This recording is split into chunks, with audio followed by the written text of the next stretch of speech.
All right. So last we left off, you had dealt with a boar, sacrificed it to the goddess of goodness, Mitros, much to the delight of everyone else there, including your poet friend. Then you went back to the inn, the Sour Vintage, and partied a lot, made some friends, everybody woke up on time, entirely of their own volition. And then you made it to the temple, found that there were these blue cloaked and golden clasped soldiers who are part of the Order of Sidon. It's something that everyone should know, at least who's native here. It's like they're out and about, they exist, they enforce the will of Sidon, and some people are okay with that. You learn that they were keeping Versi locked up and imprisoned here, and then you just kept pushing forward, running into every animated object that existed, which was pretty great. Swallowed. Not gonna lie, I really enjoyed when you walked in the middle, and I'm like, are you sure you walked there? And you're like, yes. All right. Rug attacks you. Rug attack. You're wrapped up now, and yeah, the water hag Helica came out and was like, who's in this cave interrupting my nonsense? And then you just murdered her in cold blood for no reason at all. She could have been friends with Versi. They could have been just like hanging out. Not anymore. Chilling out. I mean, Versi's account is that that's not what happened. But you had no way to know. We just get over to Versi and she's like, have you seen Helica? We're having this wonderfully deep conversation. I was telling her all about you guys. She was so excited to meet you. So you then went over to where Versi is, and Versi like embraces Nehmet, and that's where we'll come back in. Lend us your ears and rejoice now, for we are the Chosen of Versi.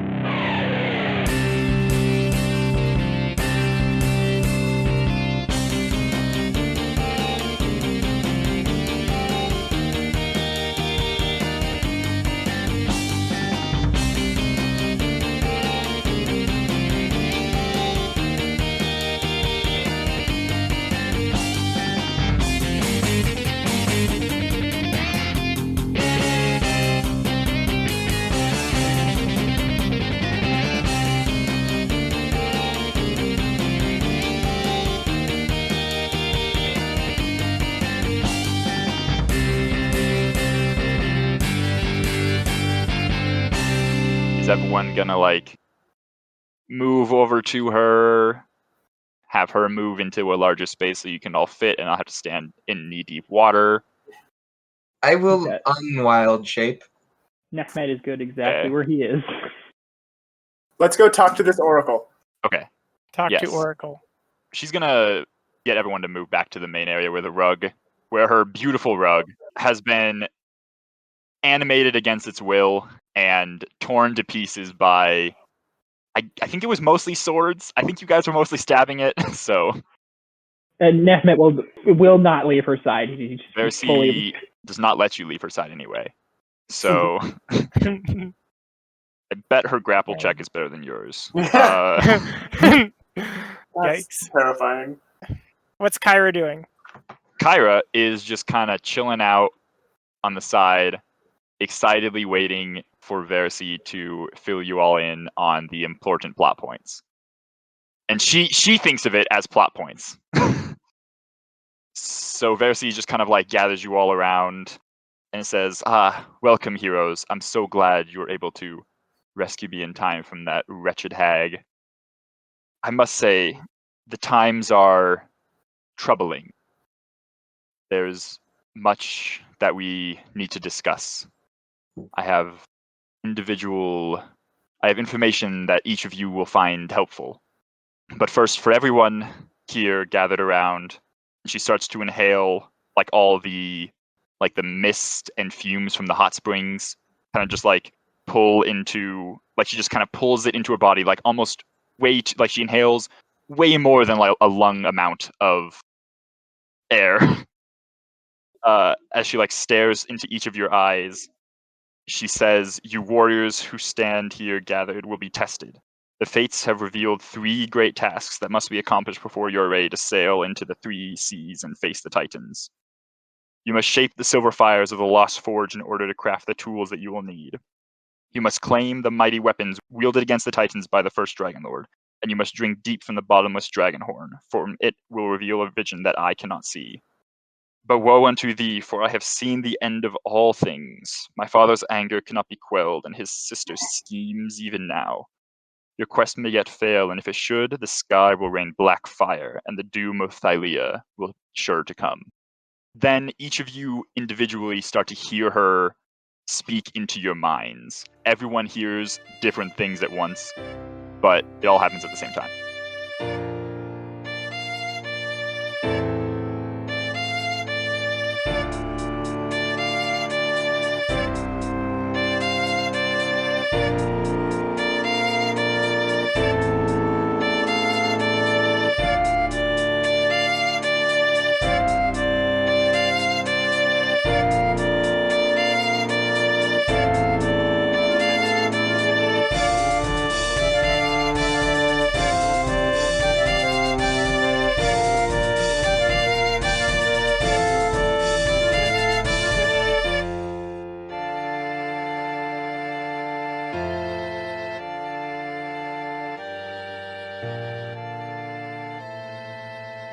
Hopefully this has helped you all. I'm sorry that I cannot help you more, but I must rest, and you all need to embark and accomplish your labors. My attendant, Proteus, will know more if you wish to ask him. He can help guide you. I'm sure Kyra also knows many things of the world. And then she will release Nehmet with another embrace and head back to her cave. You can see that she's kind of like, she's not entirely steady. She's kind of limping a little bit, but she seems like okay. After Versi is left, Ato kind of glances around the party and claps a hand on Nehmet's shoulder. "So, Versi tells me that your path also takes you towards the necropolis." Yes. I am to retrieve my armor there. "I see. I'm to meet a sage there who may know more of my condition." He looks at the rest of the group. Where do your paths take you?" Nausicaa's just going to be like staring blankly into like nothing. Nehmet is also kind of staring out into nothing. He's weighing some of the other things that Versi told him. Because of the mask, you can't really see pretty much any of Ylva's face. However, those who are perceptive enough can probably see just small little like tears dropping down right around where the mask ends. I think I'm to head towards Estoria. Where's that in relation to the necropolis? Ato would know, but Billy doesn't actually remember. I think it's like roughly on the way to the necropolis. I guess Estoria is kind of on the way to the necropolis, but also Kyra kind of chimes in and is like, the necropolis of Xander, it's a dangerous place. I would not recommend going there immediately. There are a couple other labors that you can do, if I understand Versi correctly. Ariel is beaming, and she's like, "I'm going wherever that bitch of a sister, What? Versi's sister. I need to find her." I didn't know Versi had a sister. Neither did I. Versi does not like her sister, she spoke not of her. Versi's the black sheep of her family. Versi does not speak often of her sister. They don't have a very good relationship. I can see why. What did Versi tell you, Kyra? Oh, we've spoken before. There was nothing that she needed to tell me. Do you have something you'd like to tell us? I do have some thoughts on what these great labors could be, if you wish to know. Yes, if you deem the necropolis too dangerous, we could find the quickest way to prepare ourselves, whether that is in Estoria and gestures to Ylva or elsewhere. That is where I would recommend going first, at least. There is a old friend there who could give us some great assistance in your labors. I believe he will be very enthusiastic about your arrival. Will you be coming along with us? Oh, of course I will be. I am here to watch and document our travels. Kyra is like, I see that we already have a wonderful poet in our mix who has put in a lot of effort already composing a poem for all of you. I have composed many poems as well, and I think it's time for me, Kyra the poet, to retire.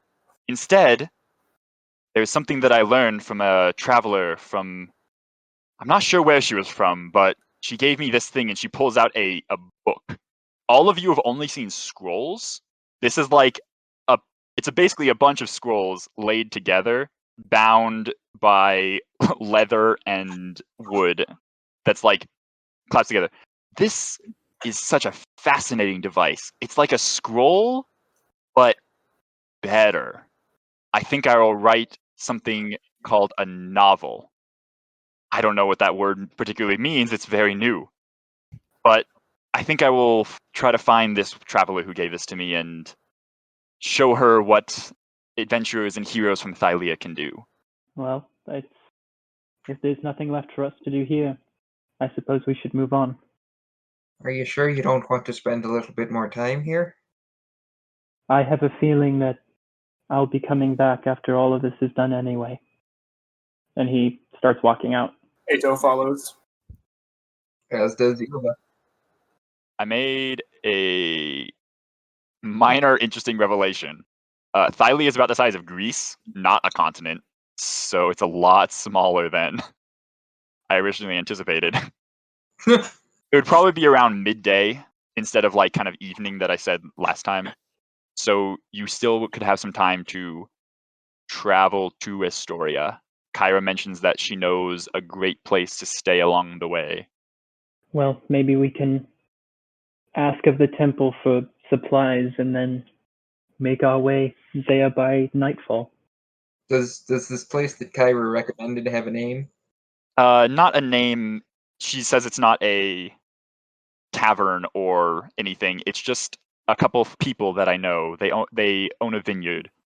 They're good friends of mine. Okay, so if you want to talk to the attendants, they're all up here in the Oracle's temple. Kyra will move to the entrance of the temple. If you guys want to talk to the other attendants, you see them, they're cleaning up a lot of the bodies of their friends and are setting them to burn on the pyre. Nehmet goes up to Proteus and he says, Versi tells us that you have information, that you might have information for us. Are you going to tell him of the prophecy that Versi spoke of? Because he actually hasn't heard it yet. No. He goes up and says exactly what he says. Well, Versi believes in you, then I probably should too. However, I think future of Thylia is bleak at best. But hopefully you all can be beacons of hope. Versi certainly foretells it as so. For you to succeed, I think you must seek neither fame nor fortune in your travels. But you must understand the true meaning of heroism. So go now with the blessing of this temple. And he passes over a couple bits of supplies that you could need, like probably just a couple rations. That's about all that he can pass over. They don't have a lot here. They live pretty Spartan lives. Is there anything you wish else to ask of him? Or anyone else wish to ask of Proteus? I think I'm good. I'm good. Get on with it. Didn't you say that she said that Proteus would tell us where to go? Yeah, if you give her the information of what Versi said. Okay, Proteus then doesn't know the. Okay, then he tells him the goddamn prophecy. What? Okay, great. Well, I believe that the armor and weapons of the Dragonlords would be in the necropolis at Telemach. That's where I think they would most likely be. It's to the west of Estoria, in in the Mithral Mountains. As you probably understand, they are the tomb of the Dragonlords long dead. Nehmet nods. Proteus then is like, if you're going to the necropolis, you should take this. And he gives you a different type of golden coin. It's much older. It has a dragon's head on one side and the head of one of the Dragonlords on the other side. And says, keep this safe. You'll need it. Would that be the head of Esther or Estor? You would recognize it as the head of Xander. Some of your memory starts to come back, and you can see Xander's face. Nehmet rubs his thumb over it, and he says, interesting. Probably would recognize the other side. The dragon resembles the dragon that Xander rode into battle, but you cannot remember the name. It was like a very large silver dragon. Thank you. I have a feeling this will be useful to me. He recommends that the Silver Forge likely references the Mithral Forge. The only thing Proteus knows about it is that it's beneath Estoria. And then the Horn of Balmitria it's a literal dragon horn. And that is it's not known where the horn is. It was lost sometime between the coming of the gods and the present day. Nehmet walks off. Oh, I read this wrong. Man, I should probably read everything front and back instead of forward, backwards, middle. The horn is in Estoria. The dragon was lost in the battle against Gigans. However, the horn from her is in Estoria. There's a reliquary within the city. Kyra comes to the Proteus and is like, nah. You're wrong. It's here. Then we head to Estoria. Is there a path you know of to get to Estoria most safely, Proteus? There's a road between, I believe you met Kyra at the Sour Vintage. There's a road from the Sour Vintage to Estoria along the countryside. I'm sure Kyra has taken it many times. And Kyra's at the doorway to the temple going gesturing with her arms above her. It's let's go. The moment Estoria was mentioned, Nausicaa's going to snap back and go all right, let's go. Let's go. Let's go. Let's get going. All right, everyone to Heartland. So it's around afternoon time, and you're at the Temple of the Oracle. Kyra leads you, assuming you don't want to do anything else. Kyra will lead you back to the road and continue on the way to Estoria. Is there anything that any of you wish to do when you speak with her? Anything you want to bring up? Well, I guess after they've been traveling for a little bit, Nehmet is, writing, and he has this scroll, and he says, would anyone like to hear of the journey so far? Absolutely. Yes. Sure. Let's hear it. So Nehmet looks around at everybody, and he says, Versi has charged me with chronicling the journey. She wants me to write an epic and come back and tell her of our adventure when all of this is over. And ever since meeting all of you, I felt a strike of inspiration, and so this is the first of what I've written so far. Lend us your ears and attention to this most wondrous of epics. Champions called by the Oracle gathered to constitute their quest. Nausicaa, Nehmet, Ylva, Eto, and Ariel have come, bearing a round of the finest of wines, treating the drinkers of Mitros. He looks over at Kyra. Met by the goddess of music and mischief disguised as a poet. Their first task was a simple one, slaying a rampaging wild boar, one of Amanthian caliber, monstrous and foreboding so-called. Eager to rest for the journey forthcoming, the shield monk called Eto slept in the street in a tent for the night as Ariel reveled. She had no need for a tent in the street when a room could be shared with those who would buy one for love of her elegant features and splendor. What a wonderful poem, Nehmet. That was amazing. Jacob is very impressed by the poem. Ylva says nothing. I am also impressed with the poem. This is like as much work as DMing. That might be more work than DMing. Shortly after you speak of the poem, Kyra then is kind of like, I've been thinking about what that Proteus said, and I think he's got it all wrong. I think you're all wonderful heroes. You should be trying to win fame and glory beyond your wildest dreams.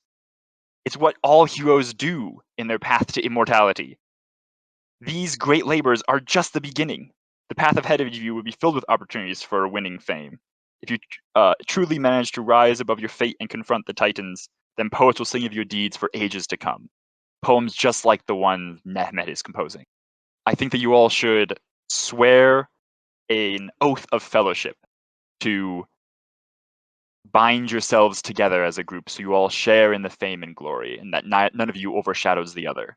After seeing how everyone was able to hold their ground against both the boar and all those fucking animated swords and doors and rugs and bullshit, Eto's growing a little fond of the parties respecting their fighting spirit, and he will happily swear the oath. I am Eto, and I swear upon my life and my honor that I will uphold the oath of fellowship with the warriors who stand here beside me. I am Nausicaa, and I swear upon my life and my honor that I will uphold the oath of fellowship with the warriors who stand by my side. Well, if I've sworn one oath today, possibly another couldn't hurt. I am Nehmet Silvertongue, and I swear upon my life and my honor that I will uphold the oath of fellowship with the warriors who stand by my side. Ah, fuck it. I've been doing this alone for about a month now, and I've made no progress. I'm a stranger in a strange land, and pretty sure the only way I'm making it through this is with another pack. Very well. I am Ylva. I swear upon my life and my honor that I will uphold the oath of friendship and the warriors who stand by my side. Ariel looks around and like, okay. I'm Ariel, and I swear upon my life and my honor that I will uphold the oath of friendship with the warriors who stand by my side. Was that okay? Kyra claps and is like, excellent, wonderful, love it. Onward to glory. Do we feel anything happen, or did we just all talk? You all feel a warm, fuzzy feeling in your side. If we were at a table together, I would have you all drink at once. So let's just pretend to toast at the same time. So what I'm hearing is this oath doesn't level us up? So what I'm saying is you all have fame level 2 at this point. And you all share in your fame. If someone goes off and does their own thing and becomes very famous for it, it reflects well on everyone else. Consequently, if someone goes and, I don't know, commits treasonous murder, it will reflect poorly on all of you as well. And breaking the oath is done by, PvP. Does anything happen on our journey to this vineyard where we're staying? Yeah, dust starts to fall. Kyra is very pleased. It starts to get kind of late, and you've been walking for another couple hours. As you come across the road, you see there's a lot of farmland that starts to appear, vineyards and fields of wheat and other feedstock. So, I guess there is a couple interesting things to note as you travel along. The air is very dry, as opposed to a couple days ago. There's kind of a feelings of drought in the air as you travel further west. A lot of the farms seem to have limited supply of, all of them are starting to wilt and die, or at least not reaching peak harvesting points. Kyra brings you to a small hut. The winds that are around you start to pick up, and she kind of pulls all her scrolls closer into her so none of them fly away, and brings you to a single hut outside of in front of a vineyard along the road. She knocks on the door, and a middle-aged woman opens and greets Kyra with a friendly hug and a smile, and invites all of you in. The house is small, but it seems to have spare rooms for all of you, should you need to stay the night, which you probably will. Kyra introduces each of you. It's like, this is Nausicaa, this is Eto, Nehmet, Ariel, and Ylva, as she gestures to each of you in kind, and then gestures to the assembled family. She says, this is Pelagia. She gestures to the middle-aged woman that greeted her at the door. Pericles, there's a slightly older man. He's very stocky with a large, full black beard. And there are 3 children, Eratos, Ara, and Karina. And as she gestures to Karina, who is a teenage girl, similar dark hair as her father. Then there's Eratos, who's a younger son, seems to be the middle child. He is looking, he has stars in his eyes as he sees all of you with your, especially Eto and Nausicaa, with your armaments. He is very intrigued. And then the youngest daughter appears to be probably not even double digits in age, but she kind of quietly stands beside her mother and like sheepishly waves at Kyra. Pelagia then invites you all to come sit down. I've made extra for the night. Please share a dinner with us. On entering the house, Eto bows to the family and says, thank you for your hospitality. Yes, thank you so much. We gladly give it to anyone who's a friend of Kyra. The chosen of Versi, thank you. You see Pericles kind of like eyes widen a little bit, kind of like, we are in the presence of heroes tonight. Even better. Come, stay. Enjoy our fine food and wine.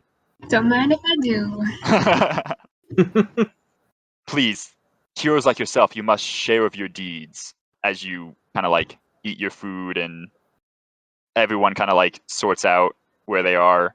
Karina kind of Karina and Ara kind of hang by Kyra, though Ara kind of like looks over at Nehmet as like, do you have any instruments that you openly wear at all? Yeah, he's got a lyre. Okay.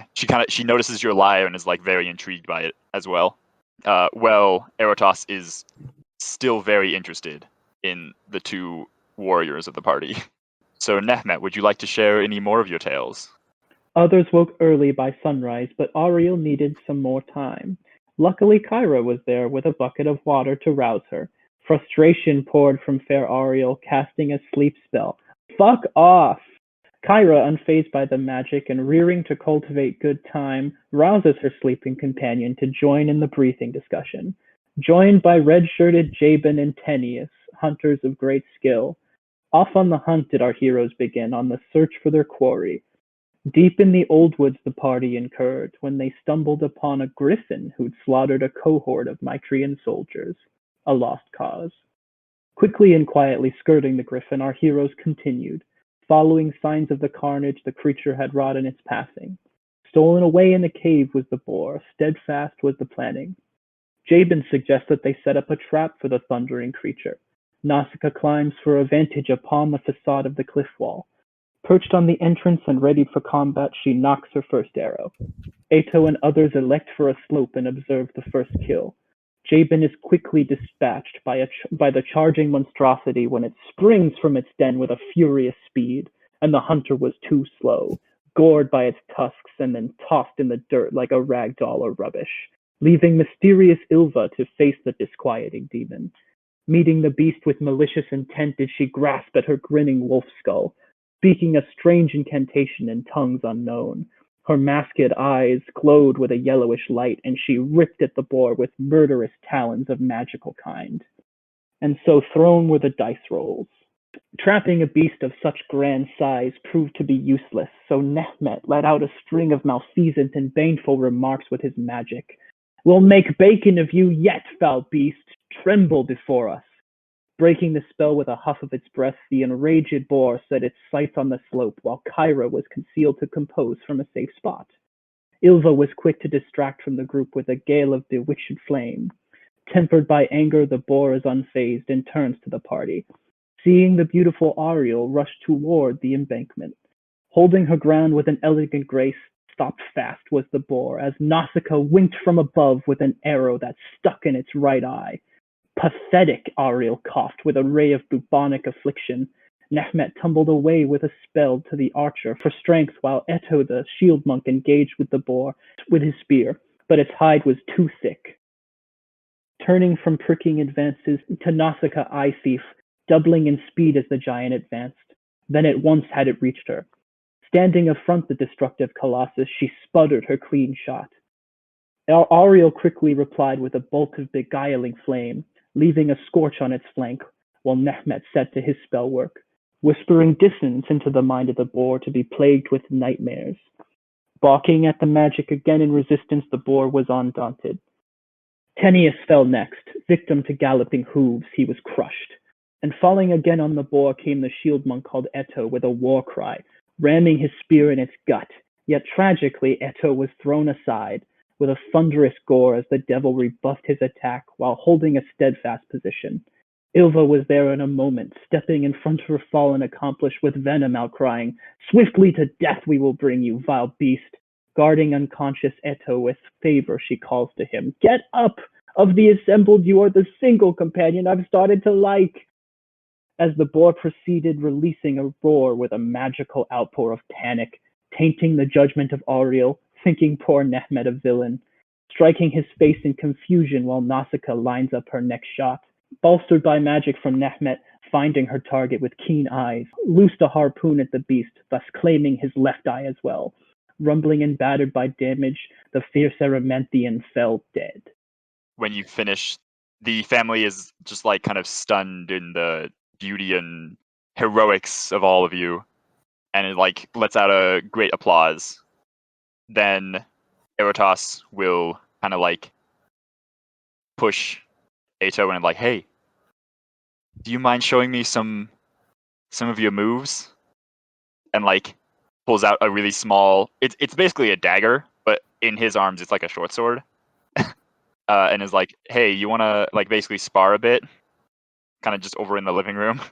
Yeah, Eto will say, "Oh, yes, I'd be happy to spar with you," and he notably leaves his spear in the dining room. Mm-hmm. You just don't want to skewer the boy? Are you sure? Beat the kid up. Yeah, I'll be very careful to like, I won't make very many advancing attacks. I'll mostly be on the defensive. Mm-hmm. He just kind of like, he's very young, and they don't train them like they do in your hometown. So he doesn't have nearly as much skill as you did at that age. But he shows some promise, with a lot more work, and maybe like 10 more years. Yeah, I was gonna say. But your kind of kind treatment of him leaves the parents very happy and excited, and they like hug the boy and bring them back into. This is all like happening while everyone's just like slowly feasting. Well, we're sparring. I'll give him tips and stuff, and like walking through some Kata and stuff. He hangs on to every word that you say. Does he seem like bored when if I'm talking about like feeling the flow of your energy and like going through very like kung fu? Like, oh no, he's all into it. Okay. He's like, a warrior, excellent. He's giving warrior talks. So I feel like I would preach that a lot. Like, know your movements slow so that you can execute them quickly. Then a little bit later, Pelagia and Aura both kind of say, "Now here, Kyra, these are for you." And they each start to play some songs. Pelagia pulls out a small harp and starts to play a beautiful song about the stars guiding travels across seas unknown. And her performance is short, but Kyra applauds it all the same. Then Ara, a 7-year-old girl, comes out with a lute and just plays her fucking heart out. And shreds it. Oh my She, god. Play eruption. if you would all like to each, it's like this beautiful, heartwarming piece that brings each of you back to your youths. Play If you would like to roundabout. each kind of narrate like a short little, what happy memory from your childhood do you have? Someone else go first. Nausicaa will remember the first time she ever like shot an arrow out of a bow. Hmm. Were you being guided by a family? Yeah. Ylva remembers a time where she and the twins got into trouble trying to steal some berries from the various farmers in the middle of the night. Are we saying these out loud, or are we just Just reminiscing. okay? They're more for the players than the characters themselves. Okay, because I was gonna say that Nehmet probably like is staring blankly forward for a little bit, and then like looks up because he remembers standing on the ship with the other Dragonlords and seeing the like beaches of Thylia for the first time, and like the shimmering water, and then he kind of looks down and looks really uncomfortable, and then walks out of the room. Ato recalls when he was being trained in the camps to be a soldier. His friend Bemus playing a prank on one of their commanding officers, and he like loosened some bolts on a bench so that when the officer sat down, it collapsed under him and caused his soup to fall in his lap. Ato will also, like, I don't know, you can't see his face under the helmet, but he'll also kind of hang his head. Was he kind of- eating with the helmet on? He's not eating. He's been sparring with the kid and listening to the... Oh, that's right. No, the helmet has like the kind of like T cross, so you can see like, you can just barely make out like eyes and like the bridge of his nose, and he usually just eats like scraps of bread. Ariel remembers the first time her mother took her into the city. She made friends with all the kids because she convinced the candy store clerk that everything was free. Oh. All the sweets are free. Oh my god. So I do have a quick question. What did you say that Pelagia's song was about? Oh, about traveling by the stars across unknown seas. I'd like to speak up about that.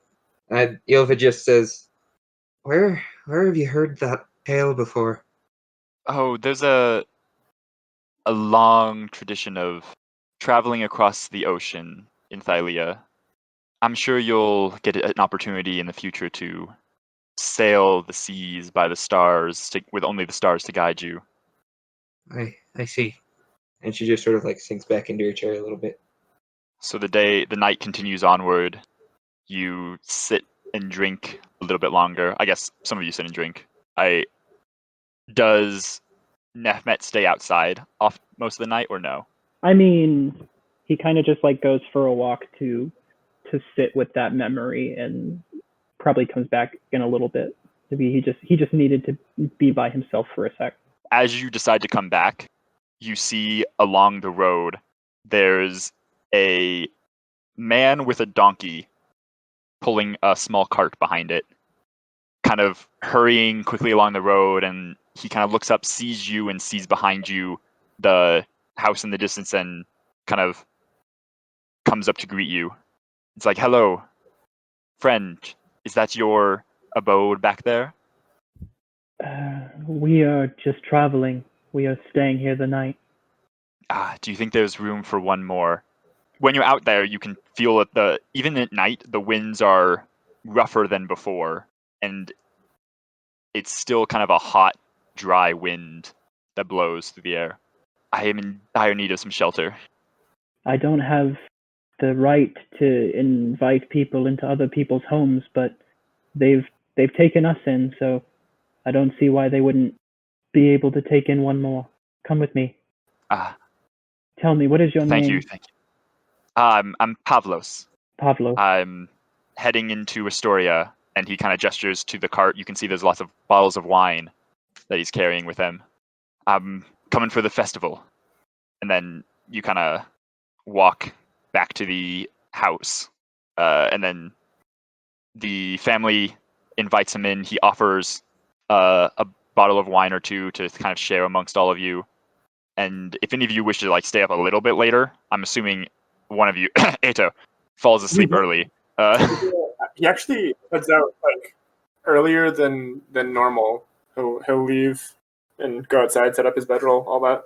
Pavlos kind of mentions that like the making small talk with the family. It's like, yeah, wine sales are going well, but unfortunately, I'm sure you know there's been problems with the harvest with Sidon's drought. It's cursing us all. Hopefully, the king in Estoria can fix it, but I don't hold out hope for that. Anyone else want to say anything, or is everyone just going to go to sleep? Before Eto goes outside, I'm gonna stop him and say, "Why? It's pretty windy outside. Why don't you stay inside this night?" That's not necessary. If I don't keep up with my routines, I may fall behind. Very well. Obviously, Nausicaa is a Medusa. Eto isn't going to meet her eyes, but doesn't really look up at her much. Okay. Nehmet probably lingers a bit to write, and if he sees Ylva, he'll go over to her. And he says, I don't remember where I came from before, but it seems that you also are a traveler from far away. Perhaps we can comfort each other in this way on this journey. Perhaps. Would you tell me what you remember of your home? I don't mean to pry. I just, there are gaps in my memory, and it's difficult to place. I do not think that we come from the same place, friend. He looks down at his skin and then yours, and he says, most certainly not. But perhaps if we are both lost, we can find something new here as well. Very well. I come from a place that's far colder than here. As a matter of fact, it's a little bit strenuous to keep this up. And she kind of just takes off the wolf cloak and hangs it on the chair behind her. Still keeps like all of the leather wraps and that sort of stuff on, and the mask and all that, but takes off the cloak. What do you wish to know? I don't know if I have anything particular to ask, but perhaps in time we can talk again. Very well. Before you go. Yes. That was a very nice poem. He smiles. There is one thing that I think I'd like an amendment to, though. Of course. And she just sort of like, you can't really see behind the mask, but you can see from like her head movements, she's sort of like rolling her eyes, and seems almost painful for her to say, but she just sort of says, I suppose you're sort of growing on me as well. He fully chuckles, which is like the most animated other than in Versi's presence that you've seen him. I'll take that as a compliment. You're a fearsome warrior. Well, thank you, I suppose. Good night. He goes off. Sleep well. You both notice Kyra's been kind of watching you in the corner, just like with her hands kind of on her cheeks, like smiling and just like, they're getting along. The heroes are meeting each other. Almost fangirling about it.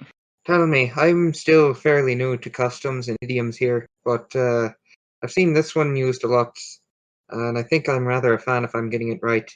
I just sort of flip her off. She flips to a full belly laugh and then like waves you goodbye as you go to sleep. God.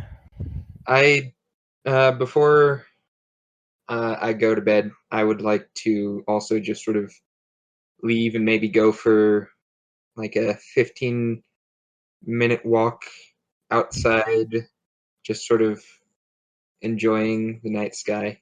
Is there anything that you wish to do for that, or just have a walkabout? I will. Sure, I'll look up and say, kind of under my breath, just quietly, I know we only knew each other for maybe a few hours or so, but Tanius, Javan, if you're up there, let me know if you see any of mine. I'd probably wait for like maybe a minute or two, see if I get a response. The largest star, the Golden Heart, seems to flicker a little bit in the sky. Thank you. She just goes back inside at that point. I was going to ask if you were like near where Ato has set up his tent. If you walked by him at all. Probably, yeah. Okay, I'm going to take some liberties here as a player who also DMs. What's your passive perception? 16. 16? Yeah. As you pass by Ato's tent, again, he left pretty early in the night, like earlier than he has in the past. He's already in the tent, done with his keta. As you pass by, you can just barely hear inside the tent very soft crying. Oh, all right. But you already decided to go inside, so ha. Yep. That's a conversation for another night. All right, everyone falls asleep. However, your sleep is not entirely peaceful. Nehmet's really is. I didn't want to like make it too big of a thing because I know long rests are important, but I would say Nehmet like has a lot of trouble sleeping, like getting to sleep and staying asleep. He's very restless. As you start to fade into dreams, you hear a woman's voice emanating from the darkness around you. So, your great quest begins. Off to become heroes, are you? You mortals are so very proud. A light shines through the dark, illuminating a sad and pathetic figure of an old man who has been hogtied to a stake. Look at this one. He's falling to pieces. Joints stiff, skin slack, teeth gone. The life is practically dripping out of him. Inky black shadows start to fall across the old man. He flinches and squirms, panicking as something draws closer, something you cannot see. Yes, his sad mortal life is leaking away. But I wonder what will happen to his soul. The old man thrashes against his restraints, screaming into his gag as a butcher's knife of black shadow descends. However, right before it's about to strike, a brilliant, shining light interrupts the dream, and you hear a different woman's voice, almost more defiant, that says, "No, not this one." And the darkness is dispelled, and you wake from your dream. Do we all have that dream? All of you would experience that in some form. Likely, Ariel's would be almost from a... It's more muted for Ariel. Like, you don't feel the intense emotions that anyone else has. Like, for everyone else, it felt like you were there, kind of standing, like in the, the upside down, kind of like just that flat plane of black with like a reflective mirror. It's like that. But Ariel's, you're almost like looking at it through a clouded, fogged mirror. It's separated from you. It doesn't have nearly the same effect that it would have on anyone else. Interesting. I feel like some of your sleeps were not the greatest. Kyra does not wake any of you up with cold water or by throwing your traveling clothes on your head, but she's waiting downstairs for you guys when you wake up and leave. Do you all head downstairs? Yes. Ato, inside. I mean, okay, I ignore you. I feel like you're just running laps around the house right now. Like, I'm also gonna go on like a morning jog and do like my morning exercises. both of you wake up at the same time as Pericles, and he's out in the field starting to work, and you see him you see his oldest daughter with him, Karina, and she has a couple other friends with her who appear to have arrived early in the morning, and he kind of wishes them off, and they kind of run down the road back the way you came. And he kind of like says, "Be back before sundown," and wishes them well and kind of like sees you two as you are doing your morning routines and like waves at you as he does his work. After I finish running through my Keita, if there's still time before like normal people eat, I'll probably go down and offer my help to Pericles tending to the field. He gladly accepts your assistance. You both, I'm assuming you work in silence, but he's gladly works alongside you. Yeah, I don't like start up any small talk or anything. I'm just trying to show my appreciation for letting us stay there, even though I He's didn't. very grateful. Ariel wakes up when breakfast is ready. That's an improvement. That is an improvement. Character development, hell yeah. No fantasy coffee. Hot morning brown. Hot brown what is morning it? potion. Yes, Brown hot brown coffee. morning potion. There's a wonderful breakfast that everyone has, and Kyra wishes the family well and promises to meet again, and kind of takes you along the road. Pavlos is joining you for the last leg of the journey. It's only like maybe an hour and a half to the city, but it's quite close. As you travel along, he's kind of like making small talk to anyone who will put up with him. He's the kind who doesn't like silence to go ever. So After a fashion of that, Nehmet pulls out his lyre, looks at Pavlos, and says, "Perhaps this will fill the silence enough for you." And just starts to play a walking tune as they go. He whistles along to it, very poorly out of tune. Ato had taken to kind of walking a ways ahead of the party because Pavlos was talking so much. But when he hears that Pavlos has stopped talking and Nehmet's lyre has picked up, he kind of falls back and starts walking with the party again. At some point along this journey, Nausicaa is going to pull out the lock. Mm-hmm. The lock. You put it on. Yeah, sure. I'm just going to look at it. It Yeah. fits well around your neck. Hella No adjustments needed. cool. Yeah, so I guess the rest of you, as long as you're not trying to hide this, No, I'm not. see Nausicaa pull out from her pocket like a silver locket with like a small jewel in the middle of it that has like a silver chain, and she kind of wraps around her neck and pulls all the snakes just kind of like move up on their own, and then they kind of help her tie it behind the neck or like That's clasp it together. cute. The snakes are the best. Are the best thing ever. They got Yeah. mentioned in the poem as well. I'm proud that out of all of the characters, my character is the most boring. I'm happy. I'm happy that's how it is. It's shocking also as the like monstrous race walking around scaring everyone.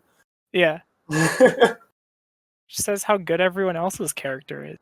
So after a couple hours of traveling through the morning in the hot and dry air, you make your way through a couple kind of bends and twists in the road as you start to go through some mountains and hills. Your road then connects with another road and turns north. As you head up, you kind of make your way up on top of a hill, and you can see below you that there's a settlement nestled between the cliffs of a rocky gorge. The north wall of the town is part of a stone fortress and protects the town from any dangers that might come from the steppes. Houses, taverns, and shops of all kinds sprawl down from the fortress, filling much of the gorge. You can see in the far distance that there's many soldiers clad in armor that are defending the north wall, but the southern gates are open, and you can see a steady stream of merchants and travelers. The road that runs south from the gates is lined with tile-roofed inns, and this is as you make your way kind of down the hill that the road took and head into the south gate of the city. I'm guessing this is Estoria. Yes. Kyra's about to introduce it, and you say that, and she's like, yes, this is Estoria. All the grandeur taken out of her sails. I just sort of like turn and mutter, just like, not from around here.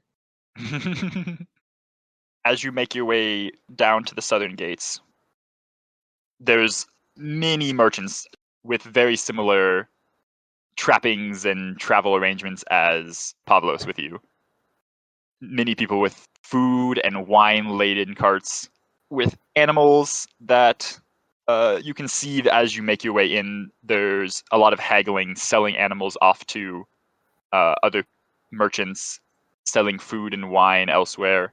One thing that easiest to notice for you, Ylva, would be that all these animals seem kind of bony and thin, like they're not fed well or are sickly and dying in some way.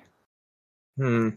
The merchants, well, they don't seem like incredibly sad. They're not kind of generally pleased as they're traveling along the road. Pablo seems to be kind of an exception traveling with you all. You start to enter the city. Is there anything you want to like look around? There's people bustling along the main road. Before we enter like the gates of the city, Nausicaa's gonna take like a real deep breath. Mm-hmm. All right, here's the map of the city, and you're entering through the south gate, way at the bottom. Would we have seen the rock of Estor as we're going? As we're passing? Yes, you would have passed by it. I'm just wondering if Nehmet would be interested to go look over there, because Estor is a Dragonlord. But I'd say he probably stares at it as they're passing, as they enter the gate. Yeah, you notice kind of like over to the side in the shallows of the river, there's a large rock, like it's a pretty large rock jutting out of the shallows.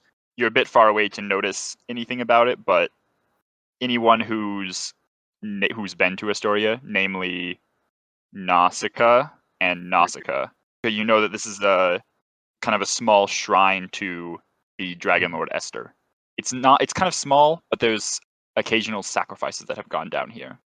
Is there like a statue, or does it just look like a shrine? It's a shrine. There's no statue. Just a rock. Okay, so as they're passing the shrine, Nehmet kind of looks over to it, gets a feeling, because it doesn't outwardly look like anything, but kind of Nehmet feels a drawing to it, and he kind of taps Nausicaa. What is that? What is over there on the rock? I'm just gonna say basically just what Sam said. Yeah, and so he'll be like, I would like to go there eventually. Perhaps not now, but before we leave the city. Yeah, we can definitely make time to get there.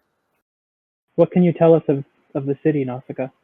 I wasn't really here for all too much. I was only here for like for a tournament. But what else? What all would I know about? You would Estoria? know kind of generally where everything is. So you would be able to lay out this map for people Okay. if anyone asked. Yeah. Like you know where the King's Palace is.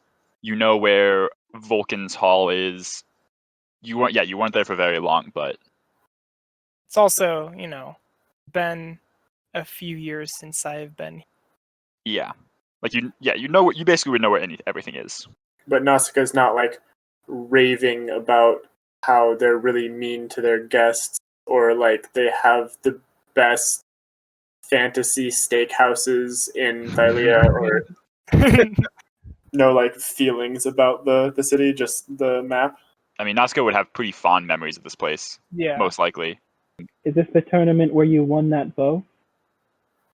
It is, in fact. Good times. Nausicaa's gonna just kind of look up.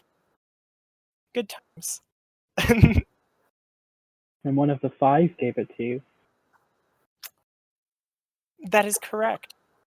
Vulcan made it for me, which is pretty neat. Interesting. So shortly after you make your way through you're in the living quarters area as you enter, and you make your way to the Agora. The streets are bustling in the central area. There's a motley assortment of stalls that litter the area from canopies, and they sell things from canopies of fresh silk to stacks of rotted wooden. I guess they don't sell the crates. They sell things in the crates. The merchants eagerly vie for your attention, some of which seem impressive at reasonable price, some not so much. Some that are obscenely priced for shoddy quality, because it's only one or the other. But you're not able to spend a lot of time. The crowd parts ways as 6 armed hoplites kind of intercept your path in the city. one of them kind of leads forward and greets you and says, "Welcome to the city of Estoria. I would like to invite you to the king's palace. He wished to speak with you immediately, heroes of the prophecy." What does Ito know about Estoria, having never been here personally? I mean, he knows of the king.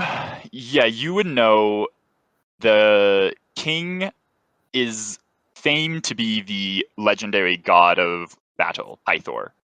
Outside of that, you haven't heard too much. It's got a reasonable reputation of having defended from the monstrous forces from the north.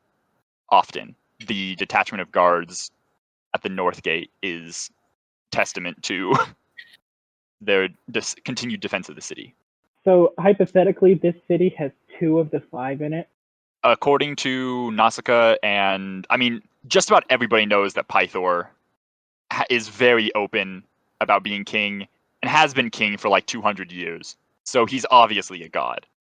But there's some kind of whispers that you've heard as you're passing by, like some merchants are like whispering about like, the drunken king up in his palace, not doing any of the work while his daughter does everything for him, sort of mentality. Like, they don't seem to like him as a king. Well, okay, so Nehmet has heard so many stories about these gods, but the people of Thylia don't see them as gods. Some of them recognize who is a god. Like, they don't exude godly, like, aura. And some of them don't outwardly suggest that they are gods themselves. And sometimes they're just not believed to be gods. They're not like 4 or 5 meter tall gods like in a Monket, who like are very obviously gods. But they're immortal. Correct. Well, as far as you know, Pythor has not seemed to age in the 500 years. I say we head to the king's palace. Yeah. Join the guards. I'm eager to meet with this Pythor. Very well. Like the god of thunder and pie.